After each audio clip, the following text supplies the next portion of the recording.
एक नया प्रयोग किया गया जिसका नाम है ब्लैक लाइट एक्सपेरिमेंट। इस प्रयोग में यह साबित हुआ कि अगर किसी जगह पर मौजूद एक व्यक्ति को भी संक्रमण है तो वहां मौजूद सभी व्यक्ति और वस्तुएं उसके दायरे में आ सकती हैं।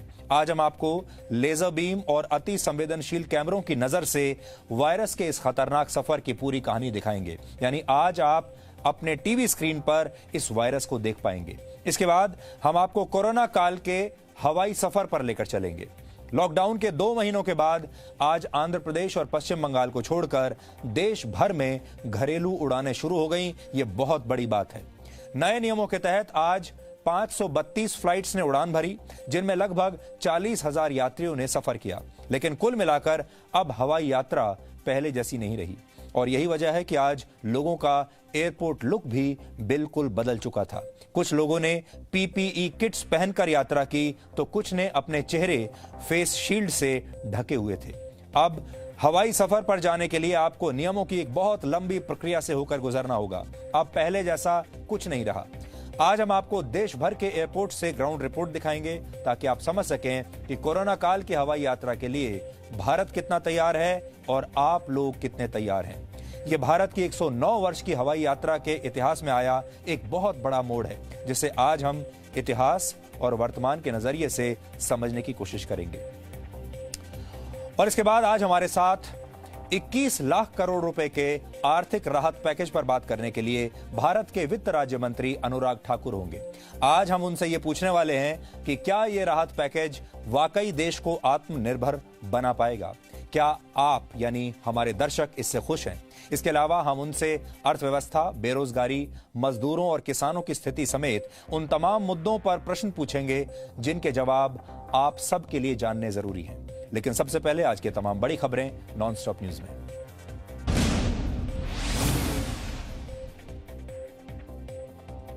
देश में करीब 2 महीने बाद घरेलू विमानों की उड़ान शुरू हो गई है। उड्डयन मंत्रालय के मुताबिक पहले दिन विमानों की 532 उड़ानों में 39,231 यात्रियों को लाया गया।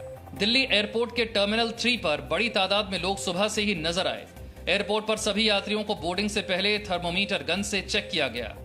सोशल डिस्टेंसिंग का ध्यान भी रखा गया। हालांकि कई उड़ानें रद्द होने की वजह से यात्रियों को परेशानी का सामना भी करना पड़ा।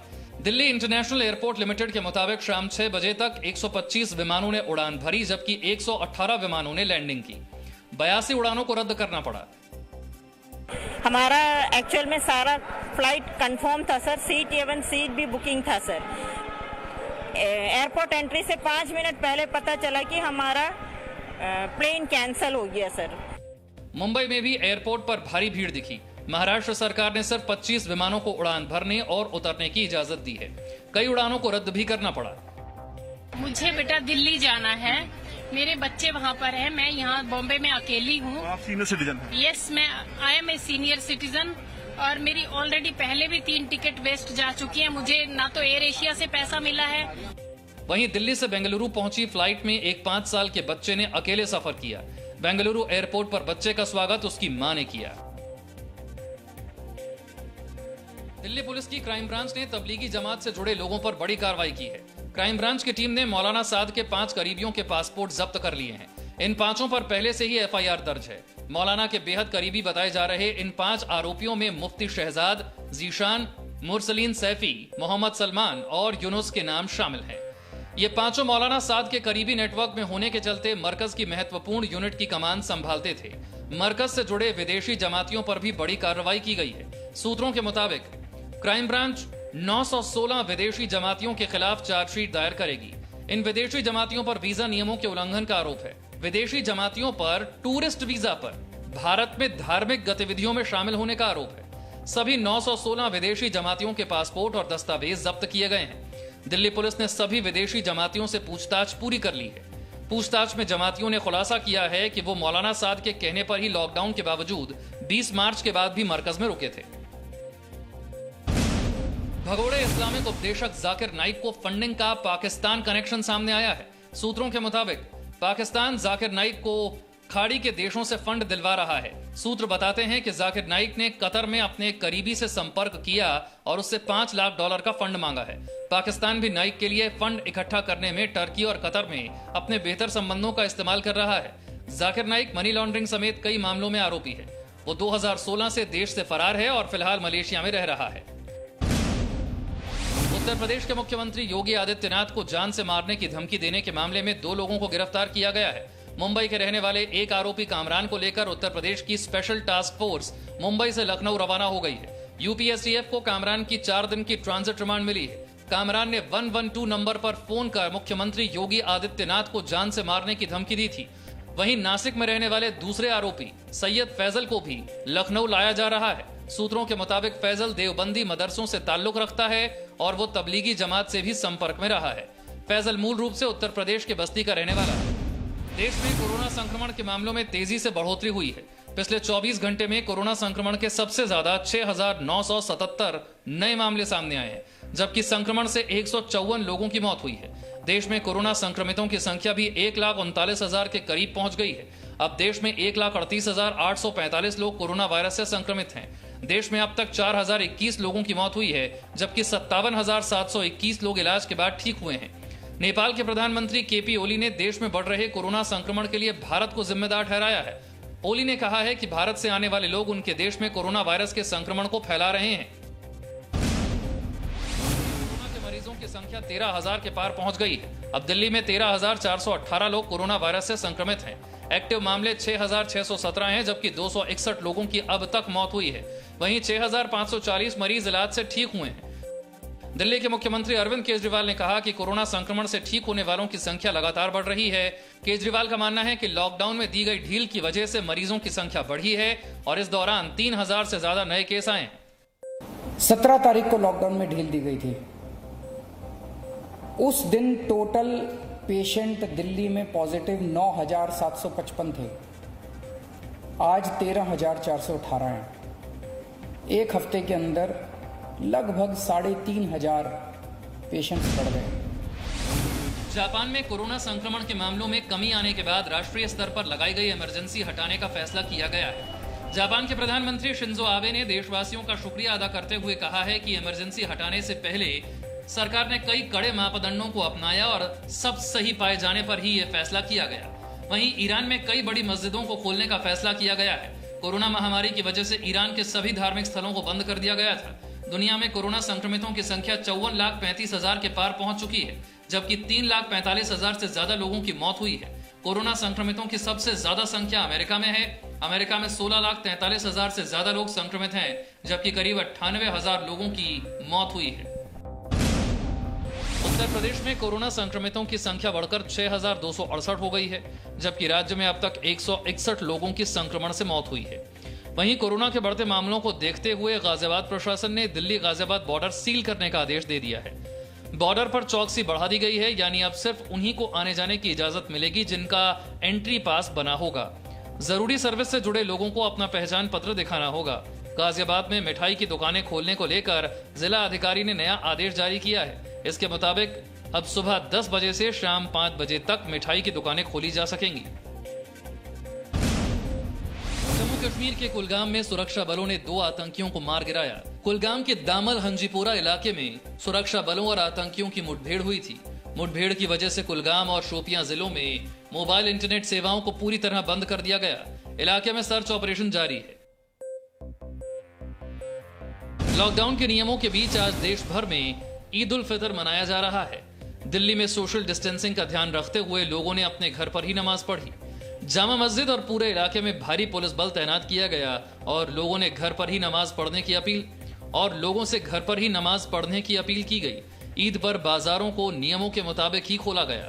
सभी देशवासियों के ईद की बहुत बहुत शुभकामनाएं, बहुत बहुत मुबारकबाद। ये बात सही है कि इस बार ईद पहले जैसी नहीं है, क्योंकि कोरोना की जो चुनौतियां हैं, कोरोना का जो कहर है, उससे सभी मजहब के लोग, चाहे वो मंदिर हों, गुरुद्वारे हों, चर्च हों, मस्जिदें हों, वहाँ पर जो है वो जो भीड़ भाड़ वाले कार्यक्रम हैं वो नहीं हुए। हालांकि पश्चिम बंगाल के बशीरहाट दक्षिण से टीएमसी विधायक इदरीस अली सोशल डिस्टेंसिंग के नियम तोड़ते दिखे। इदरीस अली बड़ी संख्या में मौजूद लोगों के साथ मिलकर नमाज अदा करते दिखे। राष्ट्रपति रामनाथ कोविंद और प्रधानमंत्री मोदी ने देशवासियों को ईद उल फितर की शुभकामनाएं दी हैं। प्रधानमंत्री मोदी ने बांग्लादेश की प्रधानमंत्री शेख हसीना से फोन पर बात की और उन्हें ईद की शुभकामनाएं देते हुए दोनों देशों के रिश्ते मजबूत होने की कामना की। आज आपको दिखाने के लिए बहुत कुछ है, आज आपको बताने के लिए बहुत कुछ है, लेकिन सबसे पहले आप एक बार ये जान लीजिए कि अब तक आपका देश कोरोना वायरस के मामले में कहां खड़ा है। एक अपडेट पहले ले लीजिए। भारत में अब तक कोरोना वायरस के करीब 1,40,000 मामले सामने आ चुके हैं। 1,40,000 कोरोना वायरस के मरीजों की संख्या के मामले में अब भारत पूरी दुनिया में 10वें नंबर पर आ गया है और ये कोई अच्छी बात नहीं है। ये एक ऐसी लिस्ट है जिसमें भारत जितना नीचे रहे उतना अच्छा। इसमें वर्ल्ड चैंपियन बनने की कोई आवश्यकता ना तो है और ना होनी चाहिए। पिछले 24 घंटों में कोरोना वायरस के 7,000 नए मामले आए हैं और ये एक दिन में रिकॉर्ड हुए सबसे ज्यादा मामले हैं। यानी अब भारत नए मरीजों के मामले में हर रोज नया रिकॉर्ड बना रहा है। इस रिकॉर्ड की भी कोई आवश्यकता नहीं है। अगर भारत में कोरोना वायरस इसी रफ्तार से बढ़ता रहा तो भारत बहुत जल्द इस मामले में वर्ल्ड चैंपियन बन जाएगा, गोल्ड मेडल जीत लेगा। और ये ऐसा गोल्ड मेडल है जो हमें नहीं चाहिए। ये ऐसी वर्ल्ड चैंपियनशिप है जो हमें बिल्कुल नहीं जीतनी। ये एक ऐसी स्थिति है जिससे भारत को हर हाल में बचना चाहिए। भारत में मामले इतनी तेजी से बढ़ने की एक बड़ी वजह यह है कि भारत के लोग सोशल डिस्टेंसिंग के नियमों का ईमानदारी से पालन नहीं कर रहे हैं। लेकिन दुनिया में एक ऐसा देश है जिसने अनुशासन के दम पर कोरोना वायरस के संक्रमण पर अब तक काफी हद तक काबू पाकर रखा है और इस देश का नाम है जापान। और आज हम जापान में हुए एक प्रयोग की मदद से आपको संक्रमण के फैलने की पूरी कहानी टेलीविजन पर दिखाना चाहते हैं। कोरोना वायरस एक इंसान से दूसरे इंसान तक कितनी तेजी से फैलता है, इसे आप अब तक आंकड़ों के जरिए कई बार देख चुके होंगे, कई बार सुन चुके होंगे, पढ़ चुके होंगे। शायद अब तक आपको समझ में भी आ गया होगा। कोरोना वायरस का R0 फिलहाल 2 से 3 के बीच माना गया है। R0 का क्या मतलब होता है? यानी R0 का आकलन इस आधार पर किया जाता है कि एक वायरस एक व्यक्ति से कितने व्यक्तियों के बीच फैलता है। यानी एक व्यक्ति अगर संक्रमित है तो वो अपने बाद कितने व्यक्तियों को संक्रमित करता है।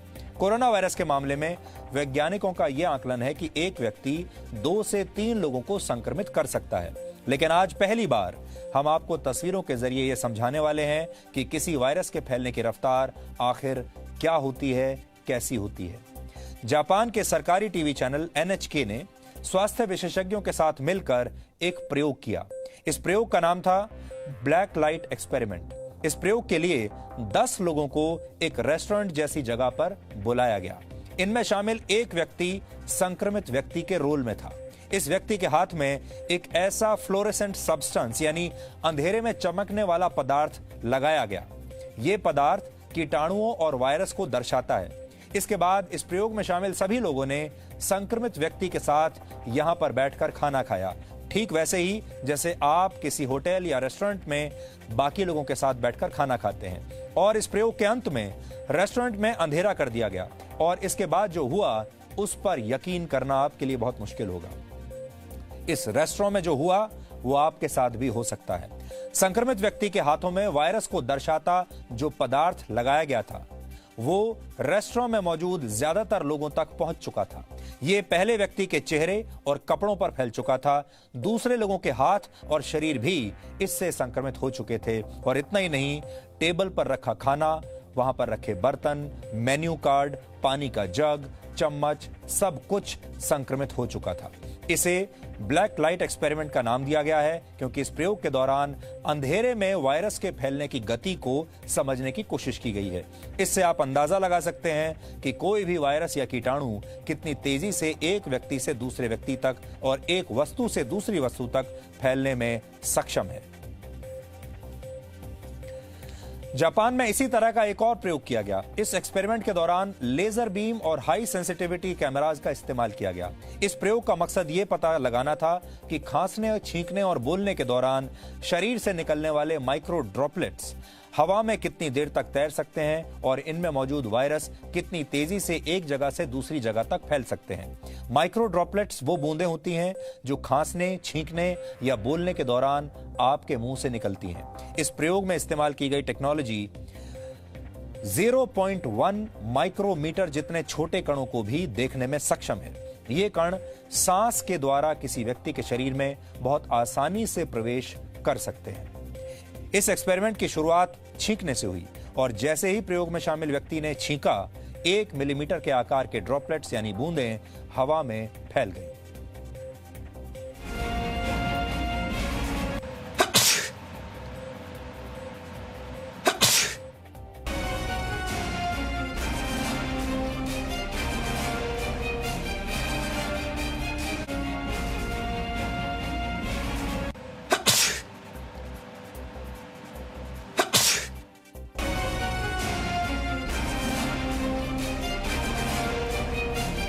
अब आप इसी प्रक्रिया को एक हाई सेंसिटिविटी कैमरे की मदद से देखिए।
ये कोरोना वायरस कैसे फैलता है, इसका संक्रमण कैसे फैलता है, ये समझने के लिए आपके लिए ये वीडियो ध्यान से देखना बहुत जरूरी है और इसीलिए हमने इस वीडियो को बार बार आपको दिखाया ताकि आप समझ जाएं और आप सावधान भी रहें। आपने देखा जैसे ही एक व्यक्ति छींका, छोटे छोटे कण हवा में फैल गए। ये सभी कण 10 माइक्रोमीटर से भी छोटे आकार के थे। अब इसी प्रक्रिया को आप एक दूसरे कैमरे के एंगल से देखिए। इसमें भी आप देख पाएंगे कि ये ड्रॉपलेट्स बहुत हल्की हैं और हवा के साथ बहने लगती हैं। देखिए,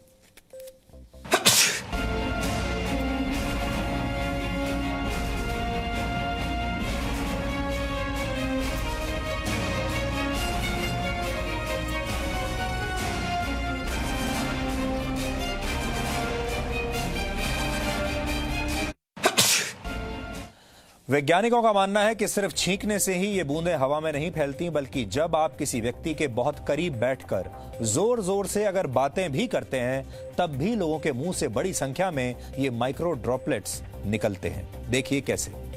バナナボードとか乗ったら楽しいです。いや絶対楽しい、ね、めちゃくちゃ楽しい。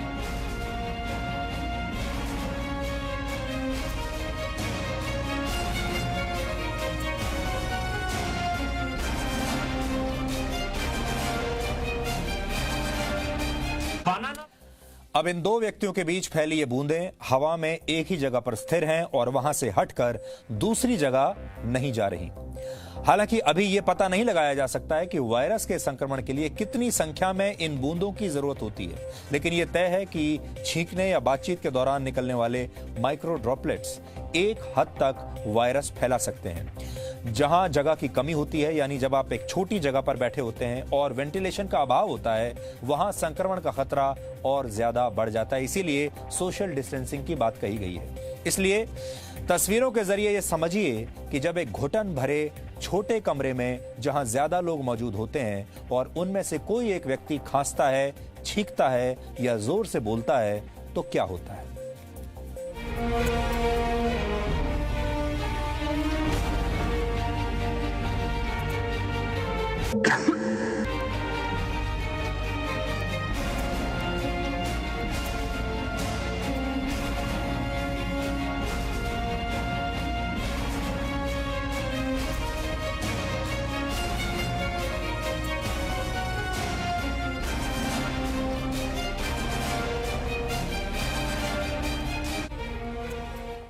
तो अभी आपने देखा जैसे ही ये व्यक्ति खांसा, इसके मुंह से करीब 1 लाख ड्रॉपलेट्स निकले और ये बूंदें करीब 40 सेकंड्स में कमरे में मौजूद आधे लोगों तक पहुंच गईं। बड़े आकार की बूंदों को आप हरे और नीले रंग में देख सकते हैं। आकार में बड़ी और वजन में भारी होने की वजह से ये बूंदें करीब 1 मिनट में ही जमीन पर गिर जाती हैं। लेकिन जो माइक्रो ड्रॉपलेट्स होते हैं वो ऐसे ही हवा में मौजूद रहते हैं, वो बहते रहते हैं।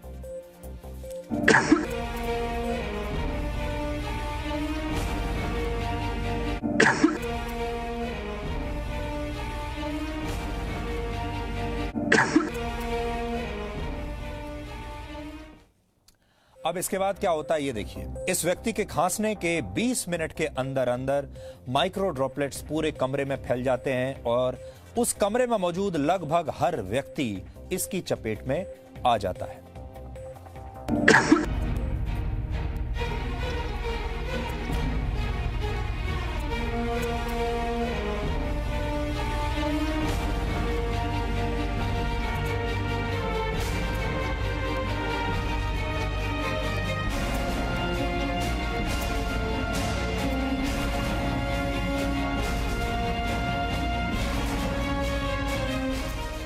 ये वीडियोस आज हम आपको इसलिए दिखा रहे हैं ताकि आप ये कल्पना करके देखिए कि इन लोगों की जगह अगर इस कमरे में आप होते या आप अगर आगे भविष्य में होंगे तो फिर आपके साथ क्या होगा। हालांकि इससे बचने का एक तरीका भी है और वो है कि कमरे के खिड़की और दरवाजे खोल देने चाहिए। इससे जैसे ही बाहर की हवा अंदर आती है ये बूंदें हवा के साथ बहकर बाहर निकल जाती हैं। लेकिन अगर आपके घर या दफ्तर में सेंट्रल एयर कंडीशनिंग सिस्टम है तो फिर ये ड्रॉपलेट्स हवा के साथ साथ रीसर्कुलेट होती हैं और रीसर्कुलेट होते होते दूसरे लोगों तक पहुंच सकती हैं और इनमें मौजूद वायरस दूसरों को भी संक्रमित कर सकते हैं। इस तरह के संक्रमण से बचने और दूसरों को बचाने का सबसे सरल और प्रभावी तरीका है अपने चेहरे पर मास्क लगाकर रखना। जब बिना फेस मास्क के आप छींकते हैं या खांसते हैं तो आप संक्रमण को दूर तक फैला सकते हैं। लेकिन चेहरा अगर फेस मास्क से ढका हो तो संक्रमण फैलने का खतरा बहुत कम हो जाता है। और जो हमने आज आपको ये सिनेरियो दिखाया, इसमें अगर आप एक कमरे में मौजूद हैं और अगर दूर दूर भी खड़े हैं, मान लीजिए एक दूसरे से आप 1 मीटर की दूरी पर भी खड़े हैं, यानी सोशल डिस्टेंसिंग का पालन कर भी रहे हैं, तो भी आप बचेंगे नहीं।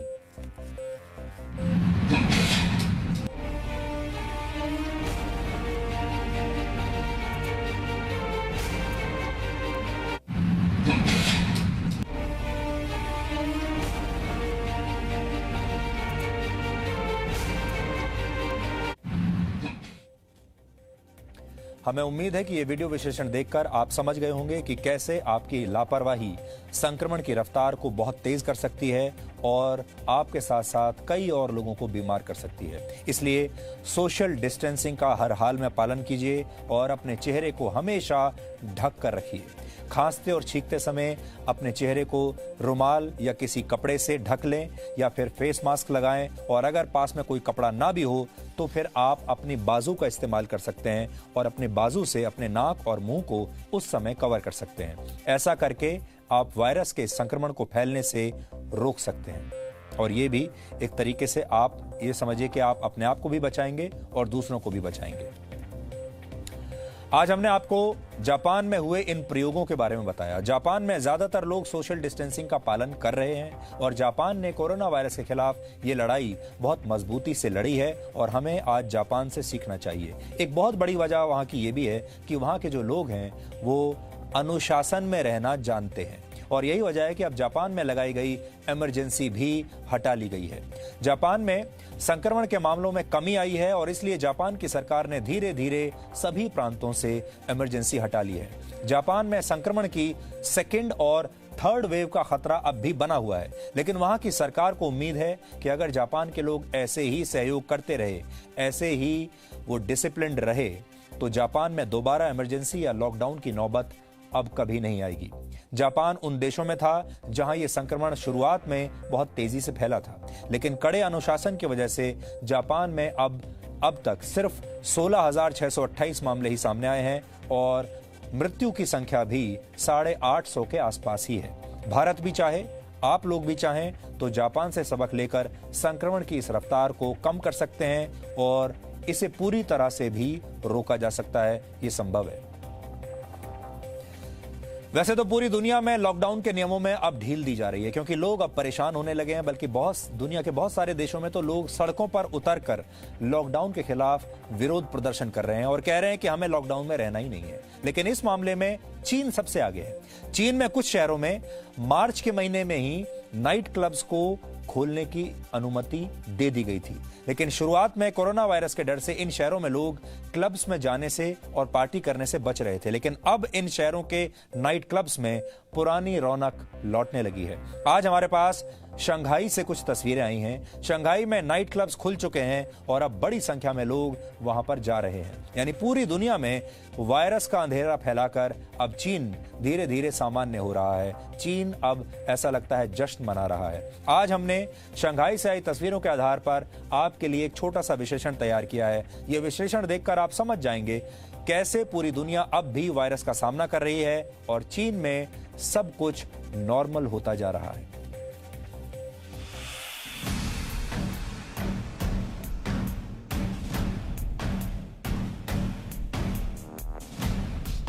नए नियमों के साथ शंघाई में नाइट लाइफ का नया आगाज तो 2 महीने पहले ही हो गया था,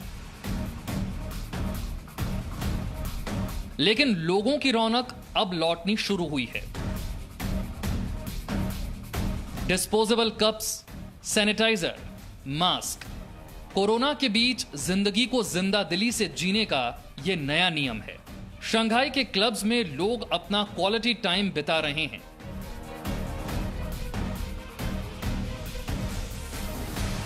लेकिन सुरक्षा से कोई समझौता नहीं कर रहे। कोरोना संक्रमण के खतरे को देखते हुए कई इंतजाम किए गए हैं। काउंटर्स पर सैनिटाइजर रखे हुए हैं। सभी मेहमानों का स्वागत टेम्परेचर चेक से किया जा रहा है और पार्टी शुरू करने से पहले सभी अपनी जानकारी दर्ज कर रहे हैं। बाउंसर्स हों, बारटेंडर्स हों या वेटर्स, सभी को मास्क और ग्लव्स पहनना जरूरी है। दरवाजों के हैंडल और वॉशरूम्स को हर घंटे डिसइंफेक्ट किया जा रहा है। शंघाई पहला शहर नहीं है जहां लॉकडाउन के बाद बार्स को खोला गया है, लेकिन शंघाई के पब्स में मौज मस्ती कर रहे इन लोगों को यकीन है कि यहां उन्हें कोरोना छू भी नहीं सकता। अक्सर मैं क्लब आता हूं, ये मेरा शौक है। अब की बार मैं तनाव दूर करने आया हूं, इसलिए थोड़ा अलग है। लॉकडाउन के बाद अब पूरी दुनिया में सोशल डिस्टेंसिंग के नियमों में ढील जरूर दी जा रही है, लेकिन कोरोना का खतरा कम नहीं हुआ है। ये अमेरिका के मिसूरी राज्य की तस्वीरें हैं, जहां पूल पार्टी के दौरान सोशल डिस्टेंसिंग के नियमों को डुबो दिया गया। वीकेंड पार्टी सेलिब्रेशन में सारे सुरक्षा नियम भुला दिए गए। लेकिन अच्छी बात यह है कि कुछ जगहों पर कोरोना की गाइडलाइंस का पालन पूरे नियम से हो रहा है। साइप्रस के लारनाका में बीच पार्टीज नए नियमों के साथ लौट आई हैं, जहां सब कुछ है, बस सोशल डिस्टेंसिंग के नियमों से कोई समझौता नहीं है। ये तस्वीरें बता रही हैं कि सोशल डिस्टेंसिंग के नियम और पार्टी कैसे एक साथ की जा सकती है। ब्यूरो रिपोर्ट, जी मीडिया। और जैसा हमने आपको आज बताया था, इस समय हमारे साथ मौजूद हैं भारत के वित्त राज्य मंत्री अनुराग ठाकुर। अनुराग जी, आपका बहुत बहुत स्वागत है। नमस्कार, धन्यवाद सुधीर जी। अनुराग जी, पहला सवाल तो मेरा आपसे यही है कि आपने जो 21 लाख करोड़ रुपए का जो आर्थिक पैकेज का ऐलान किया था, क्या उसका आपको अभी तक रिस्पांस क्या मिला है, या आपको लगता है कि अभी एक और पैकेज की आवश्यकता है?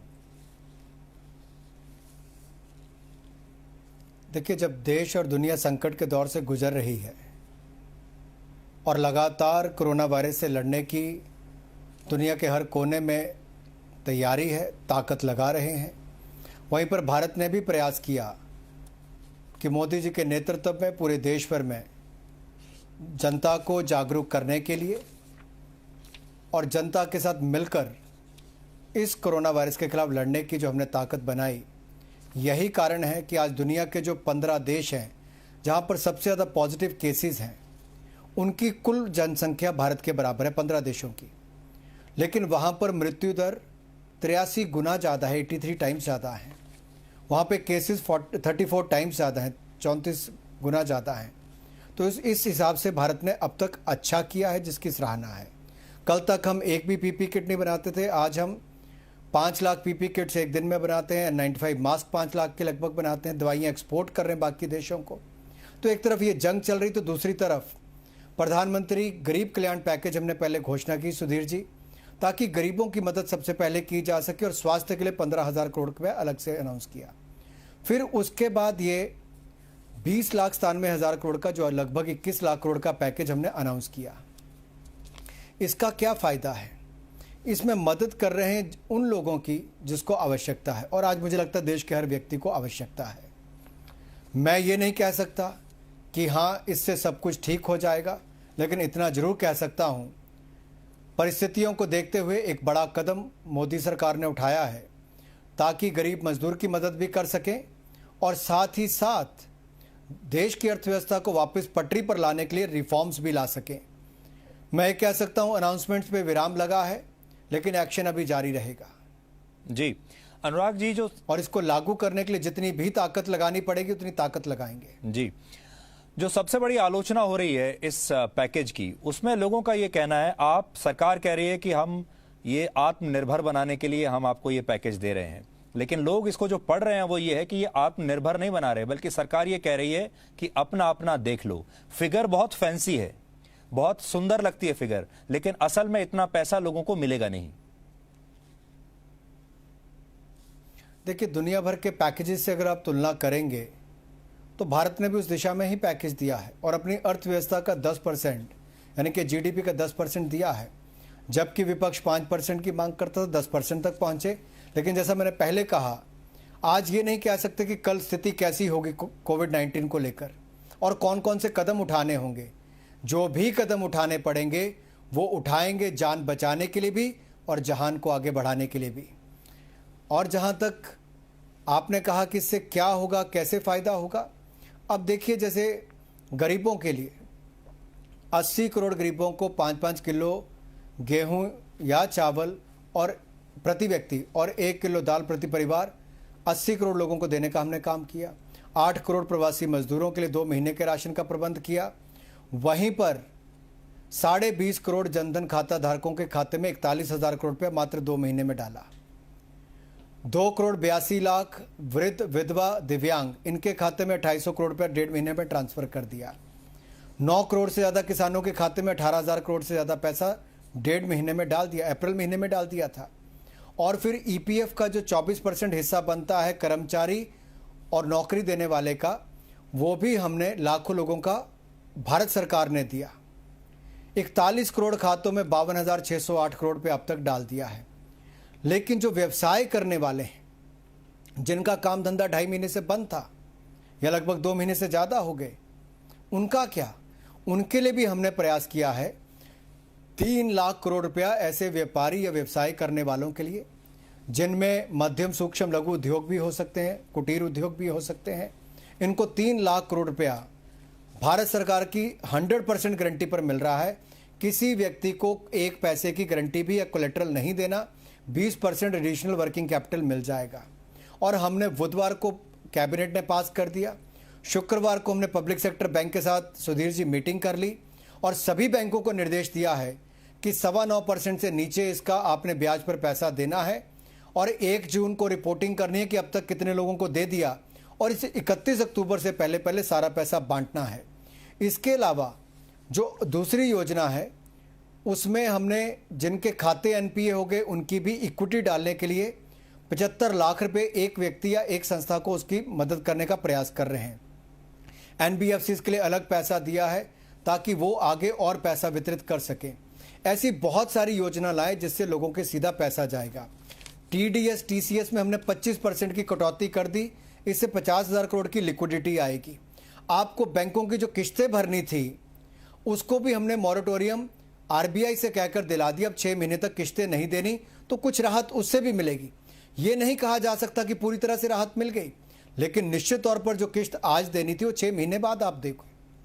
जो कर्जा आपको आज मिल रहा है या जो लोन आपको मिल रहा है उसको आपको अपनी ज़मीन की गारंटी नहीं देनी, वो भारत सरकार 100% गारंटी दे रही है और आपको 20% पैसा ज़्यादा मिल रहा है ताकि किसी को नौकरी से ना निकालो और आप अपने खर्चे भी सहन कर सको और वापस पटरी पर आ सको। ये कुछ कदम हैं, हो सकता है कुछ लोगों को आवश्यक या बहुत सारे ना लगते हों, लेकिन सुधीर जी, ऐसी संकट की परिस्थिति में भारत ने कदम उठाए हैं लोगों के साथ खड़े होने के लिए। हम इकट्ठे मिलकर खड़े होंगे, लड़ाई भी लड़ेंगे, आत्म बल भी बढ़ाएंगे और भारत को आत्मनिर्भर भी बनाएंगे। जी, इस पर जो आपने अभी मुझे जवाब दिया उस पर मेरे आपसे 2 सवाल हैं। आपने कहा गरीबों के लिए बहुत काम हो रहा है, सीधे आपने बैंक में पैसा ट्रांसफर कर दिया, तो आप देख रहे हैं कि लाखों की संख्या में अब भी हमारे जो प्रवासी मजदूर हैं आपको सड़कों पर दिख रहे हैं। लाखों की संख्या में, करोड़ों की संख्या में वो वापस शहरों से अपने घर जाना चाहते हैं, बावजूद इसके कि घर में उनके पास कुछ नहीं है, फिर भी शहरों में नहीं रहना चाहते। सड़कों पर आप लगातार उनको देख रहे हैं, तो ये भीड़ आपने देखी है, ये एक पिक्चर है जिसके बारे में आप कह रहे हैं कि इनके लिए सब कुछ कर दिया है। दूसरी तस्वीर ये है जो आप कह रहे हैं कि जो छोटे व्यवसायी हैं उन लोगों का कहना है कि एट मैक्स जो आप कह रहे हैं ये एक लोन मेला है, यानी जैसे लोन मेला आप लगाते हो कि आप ठीक है आप लोन ले लीजिए, फाइनली आप उसी की लायबिलिटी बढ़ा रहे हैं, उसी की जेब से ये लोन लिया जाएगा और इसको आप शो ऐसे कर रहे हैं इस लोन को जैसे आपने ये पैसा उनको दे दिया। दोनों बहुत महत्वपूर्ण सवाल आपने पूछे। पहली बात तो मैं कहना चाहता हूं कि होस्ट स्टेट और होम स्टेट, एक जन्मभूमि एक कर्म भूमि, इन दोनों की बहुत बड़ी जिम्मेदारी है जब कोई व्यक्ति अपने राज्य से निकलकर दूसरे राज्य में काम करने चाहता है।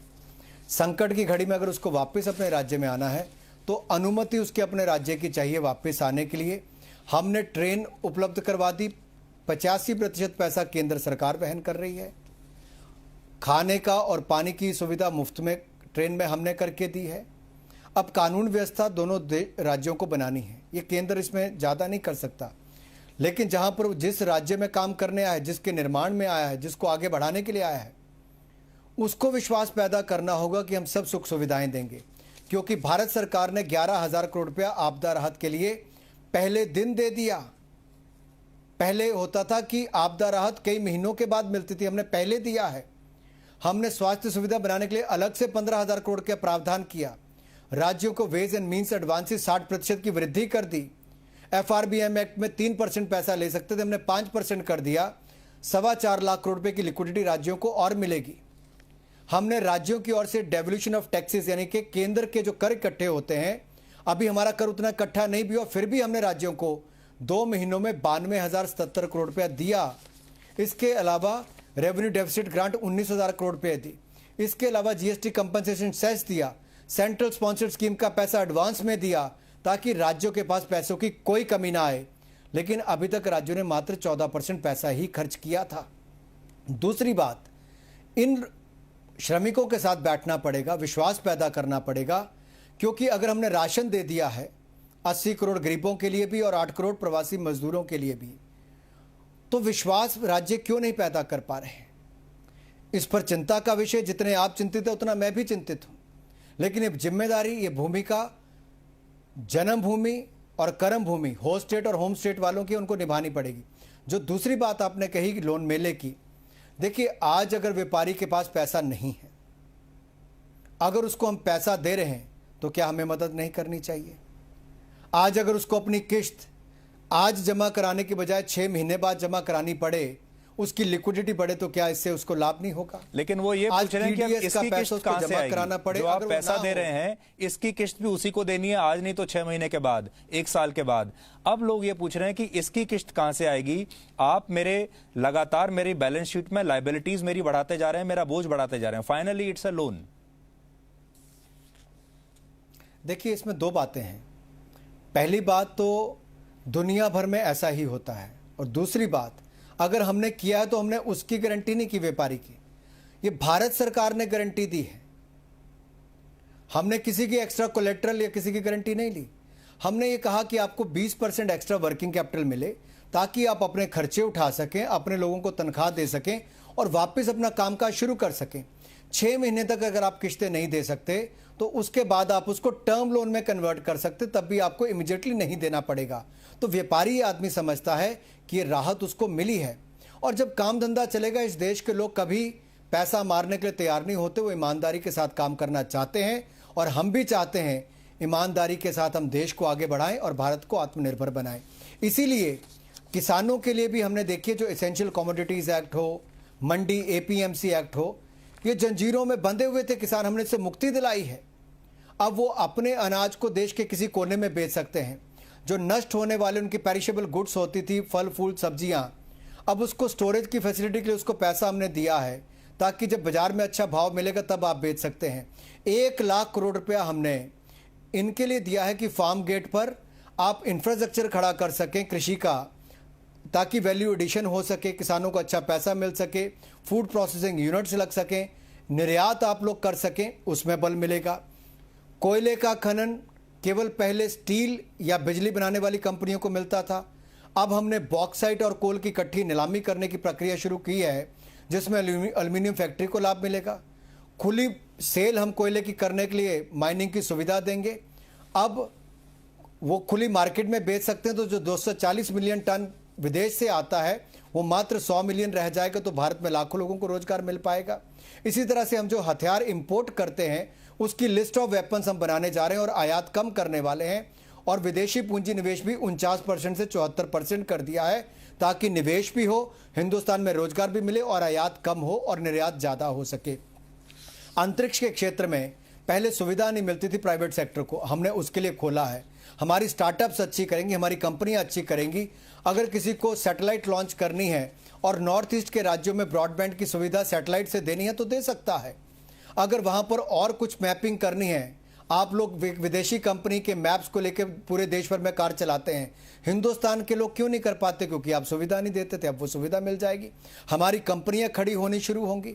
ऐसे बहुत सारे कदम हैं जो हिंदुस्तान के युवाओं ने भारत को दुनिया के पहले 5 स्टार्टअप्स नेशन में लाकर खड़ा किया। अब ये नए क्षेत्र खुलेंगे तो और आगे बढ़ने का अवसर मिलेगा। प्राइवेट सेक्टर एंटरप्राइजेज यानी कि सार्वजनिक उपक्रम को जब हम निजीकरण का करने जा रहे हैं, स्ट्रेटेजिक सेक्टर को छोड़कर, जो स्ट्रेटेजिक पब्लिक सेक्टर एंटरप्राइज होगा उसमें एक कंपनी कम से कम सरकारी रहेगी, ज़्यादा से ज़्यादा 4 रहेगी, बाकी का निजीकरण कर दिया जाएगा। जो स्ट्रेटेजिक सेक्टर से बाहर है उनका निजीकरण कर दिया जाएगा, तो ज़्यादा रोजगार होगा, उसका एक्सपेंशन भी होगा, लोग निवेश भी करेंगे। अब आप पूछेंगे निजीकरण किनका किसका नहीं किया जाएगा, तो जो राष्ट्रहित, राष्ट्र सुरक्षा और जनहित को देखकर यह तय किया जाएगा कि स्ट्रेटेजिक सेक्टर क्या है। तो आप देखिए कितना बड़ा सेक्टर खुलने वाला है, नए नए नए अवसर मिलेंगे, रोजगार के, स्वरोजगार के, कारोबार के, आविष्कार के, ये नए आयाम स्थापित होंगे। जी, ये रिफॉर्म्स जो हम लाए हैं, ये 2020 को 2020 को ईयर ऑफ रिफॉर्म्स के रूप में याद रखा जाएगा। अनुराग जी, जो आप रिफॉर्म्स जो लाए हैं, फिर इसका क्या कारण है कि ना तो स्टॉक मार्केट ने इसका स्वागत किया, ना ही देश में एक पॉजिटिव सेंटिमेंट आ रहा है व्यवसाय से जुड़े लोगों के बीच में, इन्वेस्टर्स के बीच में, और ना ही जो रेटिंग एजेंसीज हैं उन्हें कोई भारत की अर्थव्यवस्था को लेकर इसके बाद कोई नया कॉन्फिडेंस आया है? सुधीर जी, 2-3 बातें हैं। अगर आप जितने भी कृषि वैज्ञानिक की बात सुनेंगे या पूर्व इसरो के चेयरमैन की बात करेंगे, इंडस्ट्री की बात सुनेंगे, सबने बहुत तारीफ की है कि ऐसी रिफॉर्म्स जो 30-30 साल से पेंडिंग थी वो पिछले 2 महीने में मोदी सरकार ने की। इससे नए अवसर खड़े होंगे। लेकिन आज कोविड-19 यानी कि कोरोना वायरस से लड़ने की स्थिति में आप इसका बहुत असर नहीं देख पाएंगे, लेकिन लोग समझ रहे हैं कि हम जहां कोरोना वायरस के खिलाफ जंग जीतेंगे, वहीं दुनिया की पहली 3 अर्थव्यवस्थाओं में खड़े होने के लिए भारत ने अपनी एक रास्ता चुन लिया है, आत्मनिर्भर भारत बनाने के लिए। तो ये अपने आप में लोग देख रहे हैं क्या होने वाला है।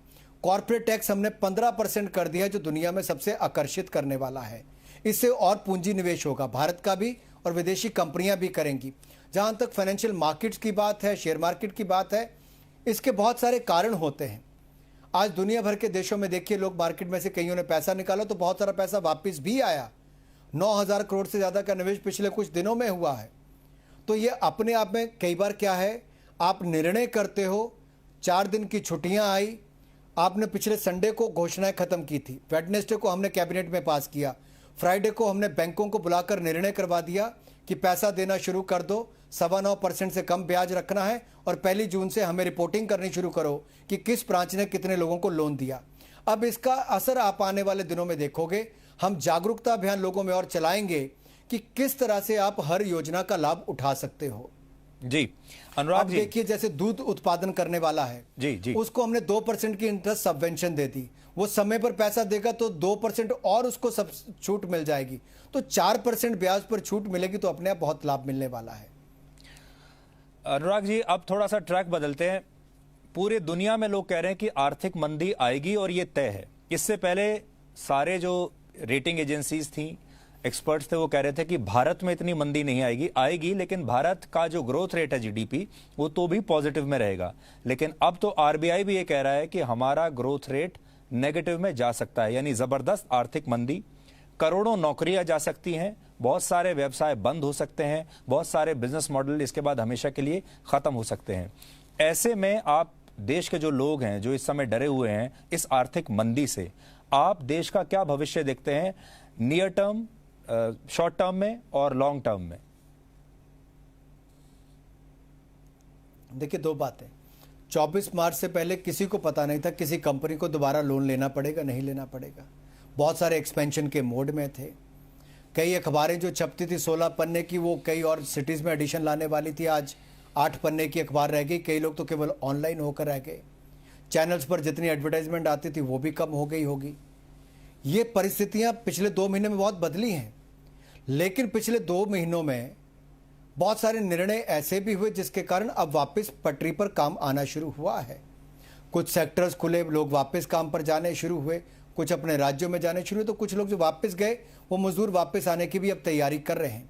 तो बहुत तेजी के साथ बहुत चीज़ें बदल रही हैं। रेल लाइन चलनी रेलगाड़ी चलनी शुरू हो जाएगी, हवाई जहाज की उड़ानें शुरू हो जाएंगी।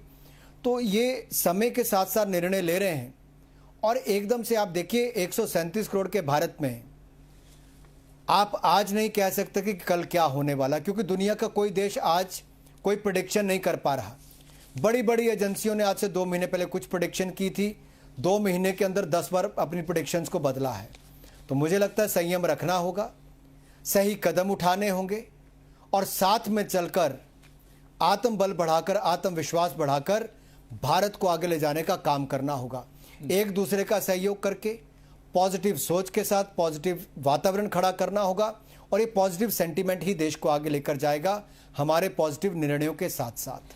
2 फीडबैक मेरे पास लगातार आ रहे हैं जब मैं आपसे बात कर रहा हूं। आप तो खुद हिमाचल से आते हैं, जो कि जहां पर टूरिज्म सेक्टर बहुत महत्वपूर्ण रोल निभाता है।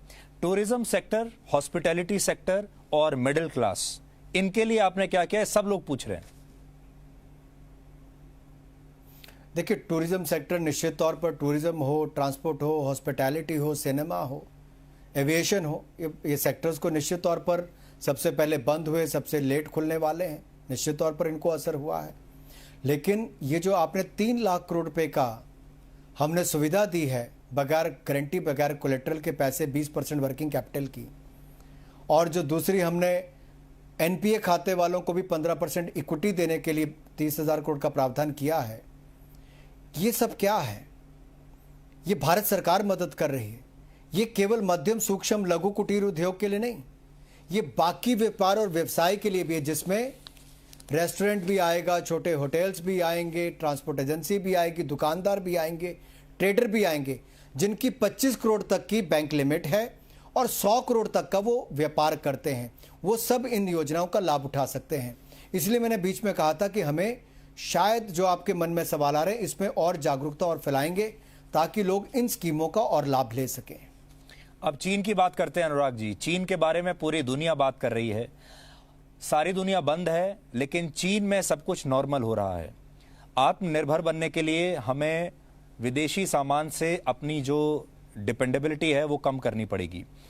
क्या आप ये कहने की कोशिश कर रहे हैं कि हम चीन का मुकाबला क्या कर पाएंगे? चीन जो है हर साल भारत की कुल अर्थव्यवस्था के बराबर सामान दुनिया भर में बेचता है, सबसे बड़ा मैन्युफैक्चरिंग हब है। अगर हम आत्मनिर्भर बनने की कोशिश भी करें तो क्या चीन का मुकाबला आज हम कर सकते हैं? चीन से जो बहुत सारी कंपनियां निकलना चाहती हैं, क्या वो कंपनियां भारत में आएंगी? क्या यहाँ पर अपने अपने मैन्युफैक्चरिंग हब्स और अपना जो फैसिलिटी है वो सेट करेंगी? इसके बारे में आपका क्या कहना है? If there is a will there is a way, जहां चाह वहां राह। और भारत ने आज से 5 साल पहले तय किया था कि हर व्यक्ति का बैंक खाता खोलेंगे, हमने खोल दिया। आज आप सबसे ज़्यादा बैंक ट्रांसफर्स करके पारदर्शिता के साथ गरीब के खाते में पैसा डालते हैं और उसमें सब कुछ ठीक होता है। वैसे ही हमने कहा था कि इलेक्ट्रॉनिक गुड्स की दूसरे नंबर पर सबसे ज़्यादा आयात भारत करता है। हमने मैन्युफैक्चरिंग करने की यहाँ बात कही। जहाँ गिने चुनी मैन्युफैक्चरिंग होती थी, आज भारत दुनिया का दूसरे नंबर का मोबाइल मैन्युफैक्चरर बन गया है। अब इलेक्ट्रॉनिक गुड्स में हम और आगे कैसे बढ़ सकें? हम तेल की इंपोर्ट सबसे ज़्यादा करते थे, अब हम उसको बदल कर और क्या क्या कर सकते हैं उस पर भारत कदम उठा रहा है। हम इंपोर्ट सबसे ज़्यादा हथियारों का करते हैं। जैसा हमने कहा, हमने पॉलिसी नहीं लाए कि विदेशी पूंजी निवेश तो 49 से 74% करेंगे, लेकिन यहीं पर हम अपने देश में लिस्ट ऑफ वेपन्स बनाकर यहाँ पर हथियार बनाना शुरू करेंगे। अब जब हम ऐसी लिस्ट ऑफ आइटम्स बना देंगे कि हम क्या क्या कर सकते हैं, तो अपने आप बदलाव होगा। फॉर एग्जाम्पल फर्नीचर है, आप हज़ारों करोड़ का फर्नीचर बाकी दुनिया से लाते हो, चाइना से और बाकी देशों से लाते हो। अब लकड़ी भारत में काटने का परमिशन बड़ी मुश्किल से मिलती है। अगर आप लकड़ी पर ज़ीरो ड्यूटी कर दो और एक्सपोर्ट इंसेंटिव दे दो तो निश्चित तौर पर लकड़ी आएगी, लेबर भी है, टेक्नोलॉजी आएगी, आप फर्नीचर बनाकर हिंदुस्तान की भी आपूर्ति करोगे और विदेश में भी भेज सकते हो। तो ऐसे सेक्टर्स आपको चुनने पड़ेंगे जहाँ जहाँ पॉसिबिलिटीज़ हैं, और हम आजकल उस काम पर लगे हैं और कुछ दिनों में आप उस पर असर देखेंगे। जी अनुराग जी, जैसा आप अभी बात कर रहे थे कि विज्ञापन तो बहुत कम होते जा रहे हैं, अखबारों के पन्ने कम हो रहे हैं, जो न्यूज़ चैनल्स हैं उनके विज्ञापन भी बहुत कम होते जा रहे हैं। तो अभी ये 4 मिनट का विज्ञापन हमें बड़ी मुश्किल से मिला है। अभी ये 4 मिनट का मैं एक ब्रेक ले लेता हूं, क्योंकि इस समय विज्ञापन ड्रॉप करना ठीक नहीं होगा। ये विज्ञापन लेके 4 मिनट के, और उसके बाद मैं वापस आपके पास आ रहा हूं। आप थोड़ा सा इंतजार कीजिएगा, ये बड़ा जरूरी है हमारे लिए भी, और फिर हम आगे बात करेंगे। आपके शो का, सुधीर जी, आपके शो का पूरा देश इंतजार करता है, मैं भी करूंगा। जी thank you so much, thank you. एक ब्रेक ले लेते हैं।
ब्रेक के बाद आपका एक बार फिर से स्वागत है और वित्त राज्य मंत्री अनुराग ठाकुर इस समय हमारे साथ मौजूद हैं। अनुराग जी, ब्रेक से पहले हम चीन के बारे में बात कर रहे थे। चीन, देखिए, पहले चीन के ऊपर आरोप लग रहे हैं कि उसने ये पूरा वायरस दुनिया भर में फैला दिया, ये तो आरोप है। उसके बाद चीन ने दुनिया भर बड़े बड़े देशों में जो बड़ी कंपनियां आर्थिक परेशानी से गुजर रही थी वहां निवेश करना शुरू कर दिया ताकि वो उनको कंट्रोल करने लगे। बहुत सारे देशों ने नए कानून बनाए ताकि चीन के निवेश को रोक सकें, हमने भी बनाए हैं।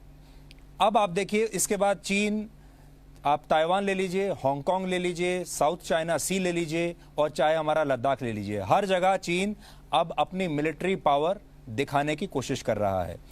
ऐसे समय में हमारे लिए इस चाइनीज इन्वेजन को रोकना, चाहे हमारी मार्केट्स हो, हमारा अर्थव्यवस्था हो और या फिर हमारे बॉर्डर्स हो, कितना जरूरी है और उसके लिए आप क्या कर रहे हैं?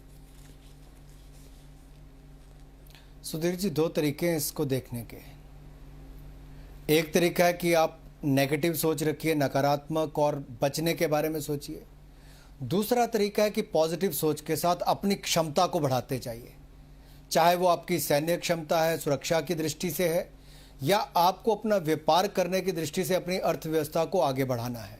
भारत की एक्सेप्टेबिलिटी बाकी मार्केट्स में बढ़े, भारत के प्रोडक्ट्स की वहाँ पर साख बढ़े, भारत में निवेश करने के लिए वातावरण अच्छा बने, आपकी पॉलिसीज इतनी आकर्षण करने वाली हो कि लोग यहाँ पर आकर निवेश कर सकें।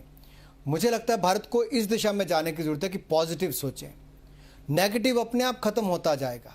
भारत इतना ताकतवर है कि आज दुनिया उसको आंखें नहीं दिखा सकती जब तक नरेंद्र मोदी जी हैं, जो दुनिया के बड़े से बड़े देश की आंखों में आंखें डालकर पूरी ताकत के साथ भारत की बात करते हैं।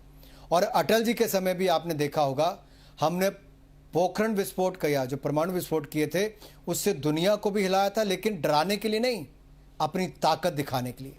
दुनिया की दृष्टि भारत के बारे में बदली थी। भारत डर कर रहता तो कभी ना बदलती। भारत ने अपनी ताकत दिखाई तो दुनिया की सोच बदली। आज हमें अपने आप को इकोनॉमिक पावर के रूप में और खड़ा करना है। दुनिया की सोच अपने आप बदलेगी और मुझे लगता है मोदी जी के नेतृत्व में हमें करने में सक्षम है। जब पूरी भारत के लोग टीम इंडिया बनकर 137 करोड़ भारतीय एक तरफ लगेंगे, हम आज 5 लाख पीपी किट्स एक दिन में बनाते हैं, 5 लाख N95 मास्क बनाते हैं। एक महीना पहले एक भी नहीं बनाते थे। ये भारतीयों ने करके दिखाया है। 130 देशों को हमने दवाइयाँ दी हैं। आज अपने देश से बहुत कुछ ऐसा करने का प्रयास किया जो कल तक नहीं होता था। भारत सक्षम है, केवल दिशा दिखाने की ज़रूरत है। और अब मुझे लगता है आत्मनिर्भर भारत का जो सपना जगाया गया है, ये हमें एक नई सोच, एक नई दिशा दे रहा है। हमें अपने को मन से तैयार करना है। कोरोना वायरस को भी हराएंगे और आत्मनिर्भर भारत भी बनाएंगे। अनुराग जी, आपका ये जो इंटरव्यू है ये लगभग 180 देशों में देखा जा रहा है, क्योंकि जी 180 देशों में आता है दुनिया भर में। बहुत सारे बड़ी कंपनियों के सीईओज देख रहे होंगे, बहुत सारे दूसरे लोग भी देख रहे होंगे, जो आपसे ये जानना चाहेंगे कि जो कंपनियां इस समय चीन में हैं, जो विदेशी कंपनियां अभी चीन से ऑपरेट कर रही हैं, वो अगर चीन से पुल आउट करती हैं तो क्या ऐसी कंपनियों को भारत में लाने के लिए आपके पास कोई आकर्षक योजना है जिसे वो इनकार ना कर सकें और चीन छोड़कर आपके देश में आकर निवेश करें? इसमें दो बातें हैं। पहला तो मैं कहूँगा केवल चीन क्यों, दुनिया का कोई भी देश क्यों ना हो, वहाँ से अगर किसी कंपनी को जाना है, अगर नहीं भी जाना तब भी हमारी पॉलिसीज़ इतनी अट्रैक्टिव होनी चाहिए कि वो यहाँ पर आकर भारत में निवेश करें। हमारे यहाँ की व्यवस्थाएं इतनी सरल होनी चाहिए कि ईज़ ऑफ डूइंग बिजनेस में हम लोग आगे जा सकें। राज्य और केंद्र की सरकारों का समन्वय इतना अच्छा होना चाहिए कि जो निवेश करने आया है उसको आसानी से प्लांट लगाने में आसानी हो सके, जल्द लगा सके। हमने ग्रुप ऑफ सेक्रेटरीज़ का एक कमेटी गठित करने वाले हैं जिससे उनको फैसिलिटेट करेंगे निवेश करने के लिए। हर डिपार्टमेंट प्रोडक्ट डेवलपमेंट सेल बनाएंगे ताकि कौन कौन से प्रोडक्ट को आगे बढ़ाया जा सकता है। राज्यों से समन्वय बिठाने के लिए वहाँ पर भी हम बात करेंगे। और कॉर्पोरेट टैक्स रेट हमने 15% कर दिया, जो दुनिया में सबसे कम है। अब जो बाकी राज्यों ने अपने लेबर लॉस में तब्दीली की है, कोई बाकी और निर्णय कर रहा है अपने बिजली को लेकर, बाकी सबको, इससे बहुत बल मिलने वाला है। मुझे लगता है एक नया कंपटीशन राज्यों के बीच में खड़ा होगा। ये जो प्रतिस्पर्धा पॉजिटिव शुरू होगी, ये कॉम्पिटिटिव फेडरलिज्म और कोऑपरेटिव फेडरलिज्म जो इकट्ठा चलेगा, यही नए भारत की तस्वीर लिखेगा। न्यू इंडिया की तस्वीर यही लिखेगा। जी, अब एक सवाल मैं आपके बारे में पूछना चाहता हूं। अभी आप 45 साल के हैं और आपका जब सीवी बनेगा आगे भविष्य में, जब आपका सीवी लिखा जाएगा तो उसमें जो सबसे बड़ी बात आएगी वो ये कि जब दुनिया में इतना बड़ा संकट आया था तब आप दुनिया के सबसे बड़े लोकतंत्र में वित्त राज्य मंत्री थे और दुनिया की इतनी बड़ी जनसंख्या के लिए आप ये योजनाएं बना रहे थे। तो it must be a very very big learning experience also for you. आपको इस दौरान क्या नया नया सीखने को मिला? पहले तो मैं धन्यवादी हूँ मोदी जी ने जो जिम्मेदारी दी। दूसरा, लाखों लोगों से देश में वीडियो कॉन्फ्रेंस के माध्यम से और जो बाकी वर्चुअल प्लेटफॉर्म से उनके माध्यम से बातचीत की। बहुत सारे लोगों ने ईमेल्स लिखकर अपने विचार भेजे, बहुत सारे लोगों ने फ़ोन और एसएमएस करके किया है। देखिए, सबसे बड़ा एडवांटेज ये हुआ कि टेक्नोलॉजी के माध्यम से बंद होने के बावजूद भी किसी के विचार रुके नहीं, हम तक पहुँचे, हमने उनका अध्ययन किया और मोदी जी ने लगातार कई दिन तक मीटिंग्स अलग अलग डिपार्टमेंट्स के साथ करवाई। हम लोगों ने सबकी इनपुट्स लेने के बाद ये पैकेज तैयार किया है। हो सकता है हमने अपने हिसाब से बहुत अच्छा बनाया हो, लेकिन लोगों की उम्मीदों पर कहीं कुछ थोड़ा कम उतरे हों। लेकिन एक बात कहना चाहता हूँ, हमने पूरे दिल से, जान से, अपनी ओर से प्रयास किया। कहीं कमी भी रह गई होगी तो उसको अगली बार पूरा कर देंगे। कदम उठाने में कहीं पीछे नहीं रहेंगे, क्योंकि हम सबको मिलकर ये लड़ाई लड़नी है। ये देश हम सबका है। मैं इस पोजीशन पर हो सकता हूँ, लेकिन आपने मुझे चुनकर भेजा है, जिम्मेदारी दी है और मोदी जी के नेतृत्व में हम वो सब कदम उठाएंगे जिसकी देश को आवश्यकता है। आज भी उठाए, कल इससे ज़्यादा उठाएंगे और ज़रूरत पड़ी तो जो आप कहेंगे उसका विचार करके और भी कदम उठाए जाएंगे। जी, ये तो जो आप जो बता रहे थे, ये तो एक मंत्री और एक नेता वो बोल रहे थे। अब आप तो बड़े फिटनेस फ्रीक भी माने जाते हैं, अपनी फिटनेस का भी बड़ा ध्यान रखते हैं। You are a family man. एक इंसान के तौर पर आप में क्या बदलाव आए हैं पिछले 2-3 महीनों में? क्योंकि मुझे याद है, देखिए, जब 2020 शुरू हुआ था, 1 जनवरी को हम सब एक दूसरे को विश कर रहे थे हैप्पी न्यू ईयर। किसी ने कल्पना भी नहीं की थी कि मई आते आते, जून आते आते इस तरह की स्थिति हो जाएगी। यानी ये जो कहते हैं ना कि इसमें बड़ा आपको ये भी जो जीवन दर्शन है वो भी बहुत लोगों को मिला है। तो आपको भी कोई ऐसी नए ज्ञान की प्राप्ति हुई इस दौरान, जब आप अपने घर में अंदर बंद रहे, लोगों से मिल नहीं सकते, लोगों से हाथ नहीं मिला सकते, लोग आपका चेहरा नहीं देख सकते, आपके एक्सप्रेशंस नहीं देख सकते क्योंकि आपने अपने फेस पर मास्क लगाया हुआ है। सब कुछ बदल गया है। सुधीर जी, बहुत बड़ी बात कही आपने। जीवन बदल गया बिल्कुल, लेकिन अगर बचना है, आगे बढ़ना है, बाकियों को बचाना है, देश को आगे बढ़ाना है, तो नया जीने का तरीका अपनाना होगा। 18 तारीख को मेरे बेटे के 10वीं के पेपर खत्म हुए। 19 तारीख को वो अपने कज़न से मिलने दूसरे राज्य में गया। 26 तारीख को उसका जन्मदिन था। 24 तारीख को लॉकडाउन हो गया। मैं, पूरे देश भर के लोग कहते थे आपका अपना बेटा है, आप तो रात को बुला लोगे, कुछ हो जाएगा। जब तक अनुमति नहीं मिली, 2 महीने मेरा बच्चा बाहर रहा, तो एक ये भी सीखने को मिला कि हमने वही कानून का पालन किया जो बाकी देश ने किया। दूसरा, मैं अपने घर के अंदर भी, जिस कमरे में मेरा बच्चा पढ़ता था उसका स्टडी रूम होता था, 10 बाय 12 फुट का शायद वो कमरा होगा। मैं पिछले 2 महीने से वहीं पर रहता हूँ, मैं घर के अंदर नहीं जाता, क्योंकि मेरा बाहर लोगों के साथ, ऑफिसर्स के साथ इंटरेक्शन भी होता है, मीडिया के साथ इंटरेक्शन भी है, सारा दिन काम भी करना है। मैं अपने परिवार से एक ही घर में रहने के बावजूद भी शायद रात को जब 10 बजे के आसपास वो बाहर टहलने आते, मैं भी शाम रात को थकान मिटाने के लिए नहाकर वापस बाहर आता हूँ, तब हम लोग उस समय सैर करते मिलते, वो भी मास्क पहनकर। आप कल्पना कीजिए, घर में रहकर कभी आपने सोचा था ये होगा? लेकिन ये करना पड़ेगा सबको। जी, अब आपसे आखिरी सवाल, जो मैंने पहले भी पूछा था, पहला सवाल भी यही था कि अब सारे पैकेजेस खत्म हो गए या अभी और आने बाकी हैं, या और कुछ अभी आप कोर्स करेक्शन करेंगे? देखिए, पहली बात तो है, जो घोषणा की है उसको अच्छी तरह से नीचे लागू करवाना है। इसलिए हम लगातार मीटिंग्स करेंगे, लोगों की अकाउंटेबिलिटी तय करेंगे, जवाबदेही तय करेंगे और इम्प्लीमेंटेशन बेहतर हो, इसके लिए पूरी ताकत लगाएंगे ताकि देश के लोगों को लाभ मिले। जहां पर पता नहीं चल पाया उनको और समझाने का प्रयास करेंगे, हाथ पकड़ेंगे, उनको लाभ पहुंचाने का काम करेंगे और कोरोना से लड़ने के लिए और भी कदम उठाने पड़ेंगे। कुछ सेक्टर्स ऐसे हैं जहां पे लगता है अभी कुछ और करने की आवश्यकता है, तो निश्चित तौर पर उस पर विचार करके उस पर कदम भी उठाए जा सकते हैं। आज आप ये नहीं कह सकते हम कुछ नहीं करेंगे। हमने 7,80,000 करोड़ रुपया कर्जा लेना था इस साल, अब 12 लाख करोड़ रुपया कर्जा ले रहे हैं। 4,20,000 करोड़ और भारत सरकार कर्जा ले रही है। किसके लिए? ताकि देश को हम मदद कर सकें। राज्यों को हमने 11,000 करोड़ पहले दे दिया, 92,070 करोड़ रुपया उनको अलग से डेवोल्यूशन ऑफ टैक्सेस के लिए दे दिया, वेज एंड मीन्स एडवांसेस उनके बढ़ा दिया, FRBM एक्ट में बढ़ा दिया, सेंट्रल स्पॉन्सर्ड स्कीम्स में उनको पैसा अलग से दे दिया।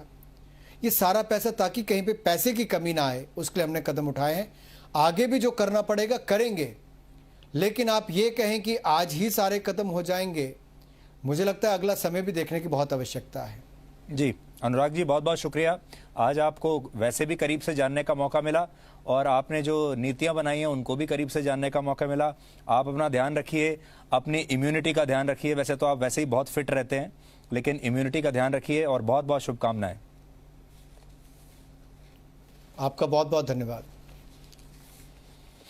तो अनुराग ठाकुर हमें बता रहे थे इस आर्थिक पैकेज के बारे में। अब हम आपको कोरोना काल के हवाई सफर पर लेकर चलेंगे। आपने कभी कल्पना भी नहीं की होगी, किसी ने भी कल्पना नहीं की होगी कि आने वाले समय में कोई ऐसा समय आएगा जब इस तरह से आपको हवाई यात्रा करनी पड़ेगी। लॉकडाउन के 2 महीनों के बाद आज 2 राज्यों को छोड़ दें अगर, आंध्र प्रदेश और पश्चिम बंगाल, तो देश भर में घरेलू उड़ानें शुरू हो गई। लेकिन अब हवाई यात्रा के तमाम नियम कायदे बदल चुके हैं और अब इस मामले में कुछ भी पहले जैसा नहीं रहा। ये भारत के हवाई यात्रा के इतिहास में आया एक बहुत बड़ा मोड़ है और इतिहास में इस मोड़ को आज के दिन को याद रखा जाएगा। इसलिए आज हमने भारत की हवाई यात्रा के 109 साल के इतिहास का विश्लेषण करके इस बदलाव को समझने की कोशिश की है। लेकिन सबसे पहले आप यह समझ लीजिए कि हवाई यात्रा को लेकर नए नियम क्या हैं और किन स्थितियों में आप हवाई यात्रा कर सकते हैं, क्योंकि आप सब लोगों के मन में ये प्रश्न जरूर होंगे। अगर आपको कोरोना वायरस के कोई लक्षण हैं तो यात्रा करना तो दूर, आपको एयरपोर्ट पर एंट्री भी नहीं मिलेगी। हो सके तो आप अपने मोबाइल फोन में आरोग्य सेतु ऐप जरूर डाउनलोड करके रखिए, क्योंकि एयरपोर्ट पर एंट्री के लिए यह जरूरी है। उसमें आपको यह बताना होगा कि आप ग्रीन जोन में हैं आरोग्य सेतु ऐप में। अगर यह ऐप आपके मोबाइल फोन में किसी कारणवश नहीं है तो फिर आपको वो ईमेल दिखाना होगा जो आपकी एयरलाइंस की तरफ से आपको आया होगा। ये ईमेल तब आता है जब आप अपने हेल्थ स्टेटस का डिक्लेरेशन देते हैं, जिसमें स्वस्थ होने का दावा आपने किया है। यहां पर आपको जो ध्यान देने वाली बात है वो ये कि आपने अब तक अपने स्वास्थ्य के बारे में, अपने स्वास्थ्य को कभी गंभीरता से नहीं लिया होगा। आपने कभी ये नहीं सोचा होगा कि ये जो स्वास्थ्य है, आगे चलकर एक ऐसा दिन आएगा जब आपका शरीर, आपका स्वास्थ्य यह तय करेगा कि आप हवाई जहाज में जा पाएंगे या नहीं, आपको नौकरी मिलेगी या नहीं, आप किसी दूसरे राज्य में, किसी दूसरे देश में जा पाएंगे या नहीं। सब कुछ आपके शरीर पर निर्भर करेगा और आपके शरीर पर आपने जीवन भर ज्यादातर लोगों ने ध्यान दिया ही नहीं। यात्रा के निर्धारित समय से 2 घंटे पहले अब आपको एयरपोर्ट पहुंचना होगा। घर से आप कम से कम सामान लेकर निकलिए, क्योंकि अब एक ही चेक इन बैग और एक ही कैबिन बैग की इजाजत आपको मिलेगी। तो कम से कम सामान आपको ले जाना है। जो पहले हम बड़ा बड़ा सामान, बड़े बड़े सूटकेस लेकर जाते थे, अब ऐसा लगता है कि वो गैर जरूरी था। तो आपके जीवन में जितनी गैर जरूरी चीजें थी अब तक, वो सब धीरे धीरे कम होती जा रही हैं। उसमें आपका ये बैगेज भी है। आपको वेब चेक इन ही अब करना होगा, क्योंकि एयरपोर्ट्स पर चेक इन काउंटर नहीं खोले गए हैं। वेब चेक इन करा चुके यात्रियों को ही टर्मिनल में आने का मौका मिलेगा। एयरपोर्ट में एंट्री के वक्त आपका टिकट, बोर्डिंग पास और पहचान पत्र चेक होगा। इसके बाद आपका टेम्परेचर चेक किया जाएगा और आरोग्य सेतु ऐप पर आपका स्टेटस देखा जाएगा कि आप सुरक्षित हैं या नहीं। आपको बिल्कुल ऐसा लगेगा जैसे कोई साइंस फिक्शन आप देख रहे हैं। इसके बाद आपको अपने सामान की भी ऑनलाइन चेक इन ही करनी होगी और बैगेज टैग जो होगा वो भी आपको खुद ही निकालना होगा। ये सब आप फ्लाइट के निर्धारित समय से 75 मिनट पहले तक ही कर सकते हैं। इसी के साथ आपको एक ऐसा फॉर्म भरना होगा जिसमें लिखा गया है कि क्वारंटीन का खर्च यात्री खुद उठाएंगे और उनकी वजह से अगर एयरलाइंस पर कोई जुर्माना लगता है तो ये जुर्माना भी यात्रियों से ही वसूला जाएगा। हवाई यात्रा के दौरान फेस मास्क अनिवार्य है और इसमें आपको किसी तरह का कोई डिस्काउंट नहीं मिलेगा, चाहे आप कितने भी अमीर हों, कितने भी रसूखदार हों, किसी भी वीआईपी के परिवार के हों, किसी भी वीआईपी के बेटे हों या खुद वीआईपी क्यों ना हो। एयरपोर्ट्स पर सोशल डिस्टेंसिंग का पूरा पालन करना होगा। एयरपोर्ट पर लोग एक दूसरे के आसपास ना बैठ सकें, इसके लिए बीच की सीटों पर मार्किंग कर दी गई है। किसी को भी इन सीटों पर बैठने की इजाजत नहीं होगी।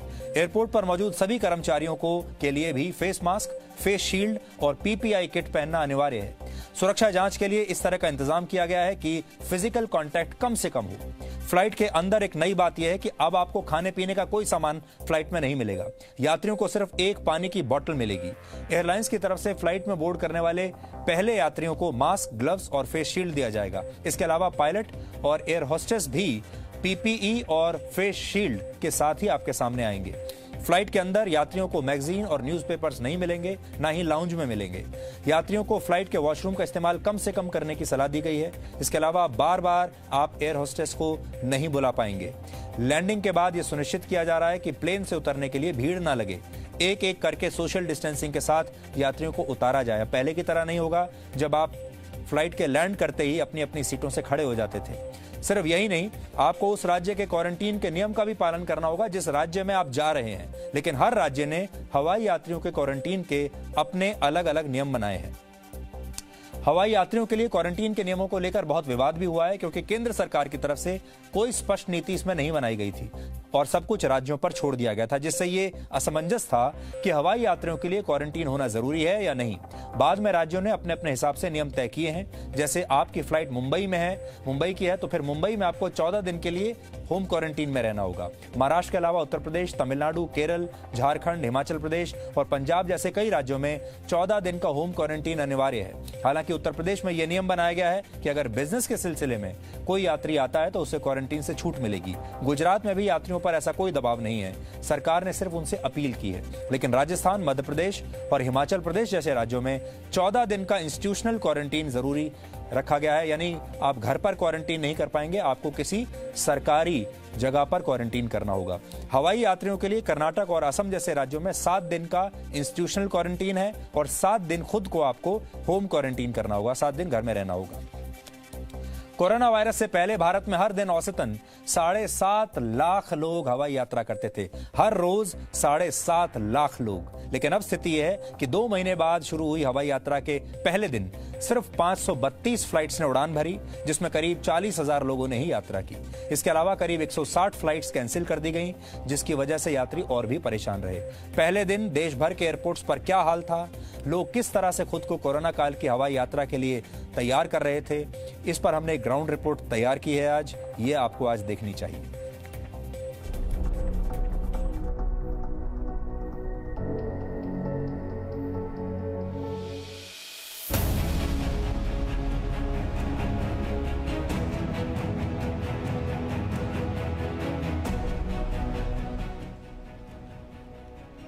बासठ दिनों के लॉकडाउन के बाद जब देश में घरेलू उड़ानें शुरू हुई तो देश भर के हवाई अड्डों पर रौनक लौट आई। लेकिन कुछ भी पहले जैसा नहीं था और जो है वही अब नया सामान्य है, यानी न्यू नॉर्मल है। देखिए, पूरा ड्रेस कोड अब चेंज हो गया है। मुंबई से यात्रा करके दिल्ली पहुंची हैं, हम इनसे जानते हैं कि पहले जब आप यात्रा करती रही होंगी और अब पूरा बदलाव है। आप पीपी किट में है, फेस शील्ड है, हाथ में दस्ताने हैं, मास्क है। ये कैसा अनुभव है इस बार इस कोरोना काल के दौरान? ये जब कोरोना शुरू हुआ था तो मैंने एक मूवी देखी थी कंटेजन, तो उसमें भी एक कैरेक्टर ऐसे जा रहा था तो मैं कहती ऐसा थोड़ा ना होगा, सच हो गया। मतलब हैरानी हो रही है, खुद पे भी हैरानी हो रही है कि हम इतना फिनिकी हो रहे हैं, बट अब करना पड़ता है। मेरे घर पे my parents are there, my brother is there, I don't want to harm them, तो घर जाके भी मैं सेल्फ क्वारंटाइन करूंगी, सो ये करना ही पड़ेगा। अब आपको लगता है कि कोरोना के साथ ही आगे बढ़ना, इसी तरह से सुरक्षा करते हुए? जब तक वैक्सीन नहीं आती है तब तक तो ऐसे ही करना पड़ेगा आपको, और वैक्सीन आने के बाद भी टू रीच टू पीपल उतना ही टाइम लगेगा, so it's a long thing. अभी ये बहुत जल्दी तो जाने नहीं वाला है। यात्रियों के चेहरे के भाव पढ़ना तो मुश्किल था, क्योंकि सभी यात्रियों को मास्क पहनना जरूरी था। कई यात्री तो पीपीई किट्स भी पहने हुए थे, लेकिन उनके हाव भाव और बातें बता रही थी कि हवाई यात्रा शुरू होना उनके लिए क्या मायने रखता है। हर किसी की अपनी अलग कहानी थी। ये नया जीवन शैली है और लोगों को इससे सीख लेना चाहिए। काफ़ी स्ट्रेसफुल, बहुत ज़्यादा स्ट्रेसफुल है, क्योंकि आप हर कदम पे बहुत ज़्यादा ही ध्यान रख के चलते हैं हर एक चीज़ का, क्योंकि आपको पता नहीं कब क्या हो जाए। सो देख रहे हैं क्या हो जाएगा। पहले इतने सारे चेक्स हो चुके थे कि अगर कोई भी डाउट रहा होगा तो वो पता चल जाएगा पहले ही। थर्मल स्क्रीनिंग चल रही थी और टेम्परेचर चेक्स हो रहे थे, तो काफ़ी कुछ स्क्रीनिंग पहले ही हो चुकी थी, तो अंदर फ्लाइट में फिर प्रोबेबिलिटी काफ़ी कम हो जाती है। आज दिल्ली से फ्लाइट लेने वालों में 5 साल का विहान शर्मा भी शामिल था, जिसने आज अकेले बेंगलुरु तक का हवाई सफर किया। वो दिल्ली में अपने दादा दादी के घर आया था और इसी दौरान लॉकडाउन हो गया। आज उड़ानें शुरू हुई तो वो अकेले ही दिल्ली से बेंगलुरु पहुंचा, जिसे एयरपोर्ट पर उसकी मां ने रिसीव किया।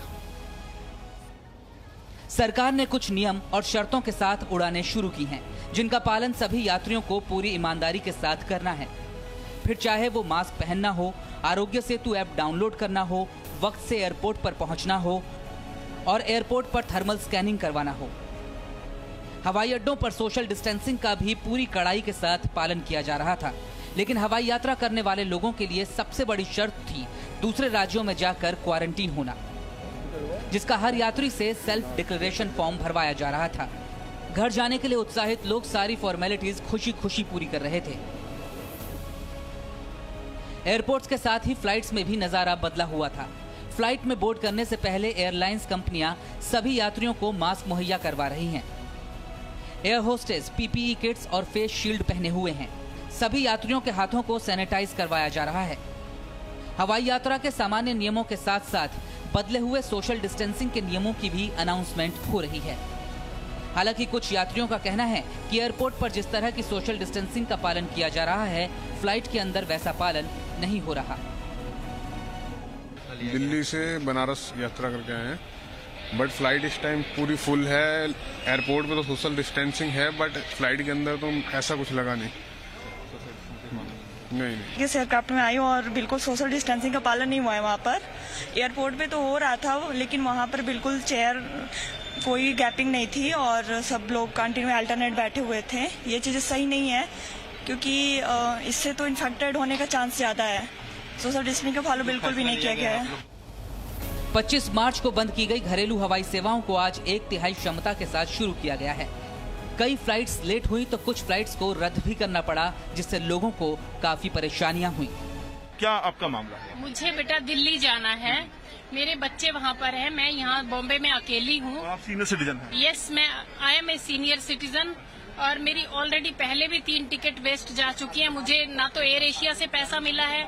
22 को जब ये शुरू हुआ लॉकडाउन, तो उस दिन मेरी फ्लाइट 7:25 पे दिल्ली लैंड करने वाली थी। 7 बजे कर्फ्यू लग गया था, तो मुझे सभी कहने लगे कि मत जाओ और शायद फ्लाइट नहीं चलेंगी, वहाँ कर्फ्यू है।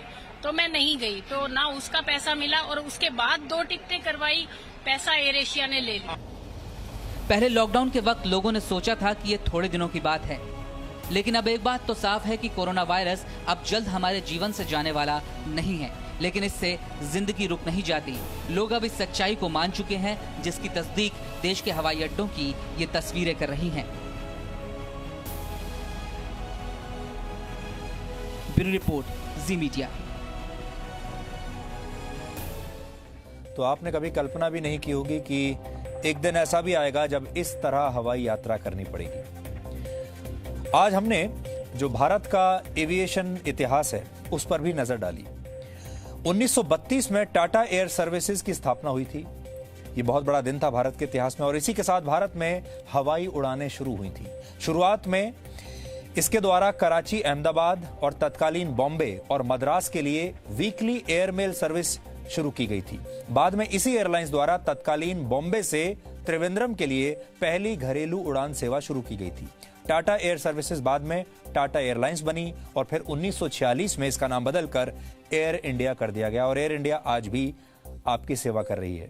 दूसरा बड़ा मौका भारत के इतिहास में तब आया जब 1953 में एयर इंडिया का राष्ट्रीयकरण हुआ। इसके बाद 1960 में एयर इंडिया ने पहले बोइंग विमान में नए युग में प्रवेश किया, जब पहली बार बोइंग विमान लिया। ये वो वर्ष था जब पहली बार किसी भारतीय एयरलाइंस द्वारा अमेरिका के लिए उड़ानें शुरू हुई। इसके बाद तीसरा बड़ा मौका 1990 के दौर में आया, जब भारत में उदारीकरण की शुरुआत हुई। ये वो दौर था जब भारत में बड़ी संख्या में प्राइवेट एयरलाइंस को काम करने की अनुमति मिली और 1995 तक करीब 42 छोटी बड़ी एयरलाइंस देश भर में ऑपरेट करने लगी थी। इसके बाद चौथा बड़ा मौका वर्ष 2000 के बाद आया था, जब भारत में लो कॉस्ट एयरलाइंस आई। इसमें एयर डेक्कन को सबसे पहले सफलता मिली और 2003 में लॉन्च के 4 वर्ष के अंदर ही इसने 22% मार्केट पर कब्जा कर लिया था। उसके बाद से आज लो कॉस्ट एयरलाइंस का भारत के सिविल एविएशन मार्केट में 68% से भी ज्यादा का हिस्सा है। भारत में 10 में से 7 हवाई उड़ानें इन्हीं एयरलाइंस के जरिए चलती हैं और इनमें तरह तरह की बहुत सारी एयरलाइंस हैं।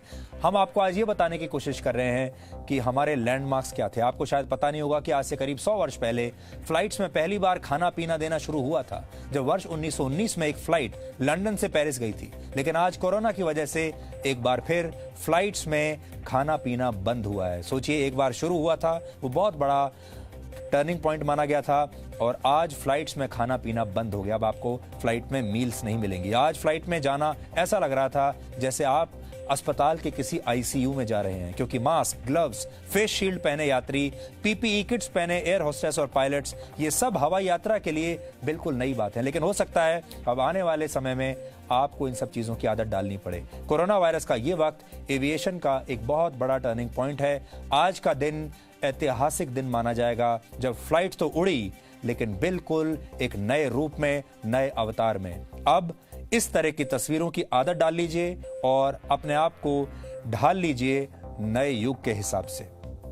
और अब आखिर में आज का सवाल, आज आपको यह बताना है कि दुनिया का पहला हेलीकॉप्टर किसने बनाया था। आप इस पर रिसर्च कीजिए और ब्रेक के बाद हम आपको इस सवाल का सही जवाब बताएंगे।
और अब आखिर में देखते हैं कि आज के इतिहास में क्या लिखा है। रशियन मूल के मशहूर विमान विशेषज्ञ इगोर सिरोस्की का जन्म आज ही के दिन वर्ष 1889 में हुआ था। सिर्फ 12 वर्ष की उम्र में उन्होंने रबर बैंड की मदद से एक छोटा हेलीकॉप्टर तैयार कर लिया था और बाद में उन्होंने वर्ष 1939 में दुनिया का पहला हेलीकॉप्टर VS-300 बनाया। इस हेलीकॉप्टर का पूरा नाम वॉट सिरोस्की था, इसीलिए इसे VS-300 कहा जाता है।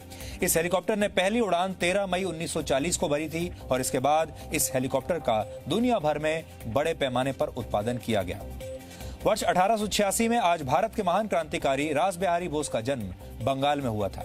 रासबिहारी बोस ने भारत की स्वतंत्रता के लिए हुई गदर क्रांति और इंडियन नेशनल आर्मी यानी INA की स्थापना में मुख्य भूमिका निभाई थी।